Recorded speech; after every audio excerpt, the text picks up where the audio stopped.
sino, bubuksan natin. Ayan. Ano nga ba ito? Ano po ito yung charan.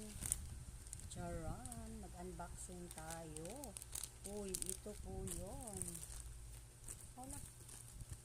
Ayan. Ito po siya. Panglagay po siya ng ano. Yung mga original natin na mga charger na wire. Yung parang napuputol na. Ayan. Ito po yan, Mamshi. Yan, para hindi masira ang ating charger ng tuluyan kasi hindi natin mabitaw-bitawan dahil memorable moment po ang ating kagaya kasi meron akong charger na napaka luma na no, pero original po kasi ito. Ayan, pwede siya dito kasi ikabit. Ayan, meron tayong second video no kung paano to ikabit. Yan, dalawa siya no, dalawa. Kala ko nga isa, pero dalawa pala siya. Mayroon siyang extra. Ang galing ano. Mayroon siyang extra binigay. Thank you so much naman. Kabilaan pala yata to. Kabilaan to doon sa dulo ng wire. Dito yata sa dulo ng wire. Ayan. Dito po siguro yun.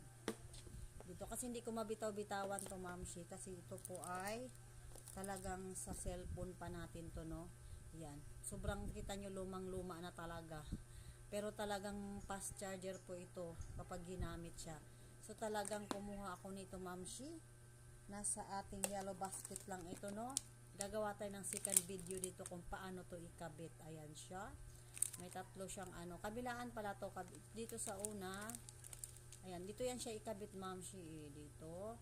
Para, ayan. Tignan mo pumukhang ano na. Nilagyan ko lang siya ng electric tape. Diba? Dahil sobrang ano na, ngayon mayroon na talaga tayong solusyon sa mga ayaw bitawan, no, memorable moment na ating ano wire sa pag-charge. Yan, may solusyon na siya ngayon, hindi na electric tape, no.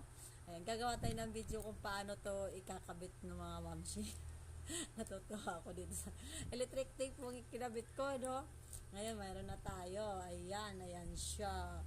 Ayan, nandyan lang ko sa ating yellow basket, gagawa tayo ng video dito, no. Ayan, kakabit siya dito. Kabilaan to siya, ma'am. Kabilaan. Kaya siya dalawa pala. Tapos ito yung pang-lock niya. Ilalak siya para tumibay. Para, alam nyo na, tumibay na to kasi electric tape yung ilagay ko. Kasi ang galing kasi nito talaga eh. Dahil fast charger po ito eh. Ayan, di ba? Ito po, ma'am, no? May second video tayo gagawa tayo kung paano ito ikabit. Andyan lang sa ating yellow basket. Mura lang ito, ma'am. Napakamura lang ito. Ayan. Para hindi natin mabitaw-bitawan sa ang ating pinakamamahal na ating charger, no? Tamo naman nakatali pa yan. Nilagyan ko pa ng ano yan, sinulid. Ngayon may solusyon na tayo, no? Mayroon pala talagang ganito. Ayan. Nandiyan to sa aking yellow basket, no? Napakamura lang po nito, mga Mamshi. May solusyon niya para tumibay po ang ating ano na po, pan-charge. Sige. Diyan lang po sa ating yellow basket. Click nyo lang po yan.